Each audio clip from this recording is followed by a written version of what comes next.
একের পর এক নোংরা ষড়যন্ত্রে লিপ্ত হয়েছে। আমাদের সাহসী কর্মকর্তা কর্মচারীরা ঢুকে দাঁড়িয়েছে। এক ঐতিহাসিক মুহূর্তে সাক্ষী হয়েছে এনবিআর, যেখানে road to March to NBR ঘোষণা করা হয়েছে। আপনারা দেখেছেন। আমরা এনবিআর কে রক্ষার তাগিদে 28 তারিখ থেকে এনবিআর অভিমুখে যে অভিযাত্রা, সেই প্রোগ্রাম আমরা সফলভাবে আপনাদের সহযোগিতায় আমরা এটাকে পালন করব।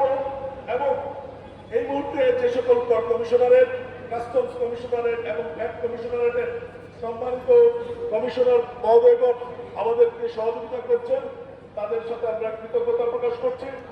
এবং আমি বিশ্বাস করি আগামীকাল থেকে ট্যাক্স এবং কাস্টমসের বিভিন্ন কমিশনারের থেকে সম্মানিত কমিশনারগণের নেতৃত্বে আমাদের কর্মকর্তা এবং সহকর্মীবৃন্দ দলে দলে কালকে অবস্থান কর্মসূচিতে অংশ নেবে এবং প্রেস ব্রিফিংয়ে অংশ নেবে বলে আমি দৃঢ়ভাবে বিশ্বাস করি। আমরা কিছু কমিটি করে দেব, আপনাদেরকে কিছু দলে ভাগ করে আমরা দায়িত্ব দেব। আমরা ঢাকা এবং ঢাকার পার্শ্ববর্তী সমগ্র বাংলাদেশের কমিশনারেটগুলোতে আমাদের প্রতিনিধি দল পাঠাবো। তাদেরকে ফোনে রিকোয়েস্ট করবো, ব্যক্তিগতভাবে রিকোয়েস্ট করবো।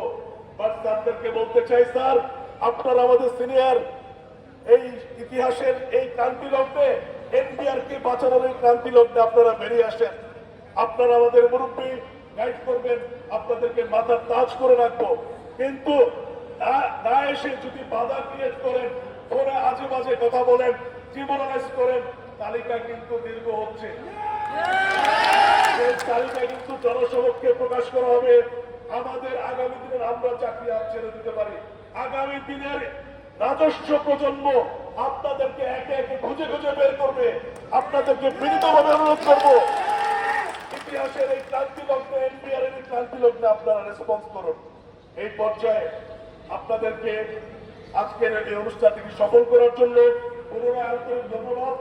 এবং কালকে 12টা বাজে আপনারা বিশেষ করে এই বিল্ডিং এ, এটা আমার সর্বশেষ কথা, এই রাজস্ব ভবনের নিচতলায় থামে মাটিতে পিচের ব্যথা নিয়ে আমরা বসে আছি মাটি কামড়ে। আপনারা উপরে অফিস করবেন, হিয়ারিং নেবেন। কালকে আমরা রুমে রুমে গিয়ে আপনাদেরকে সসম্মানে নামিয়ে নিয়ে আসবো, সসম্মানে নামিয়ে আসবো। সর্বশেষ ঘোষণা আমাদের 5 জন ভাইকে গুলি করা হয়েছে, রক্তাক্ত করা হয়েছে। আমার ভাইদের চোখের দিকে আমি তাকাতে পারি না। তাদের আদেশটিকে বাতিল করতে সসম্মানে রিকোয়েস্ট করেছিলাম। আমাদেরকে দুর্বল মনে করছে, তুচ্ছ তাচ্ছিল্য করছে।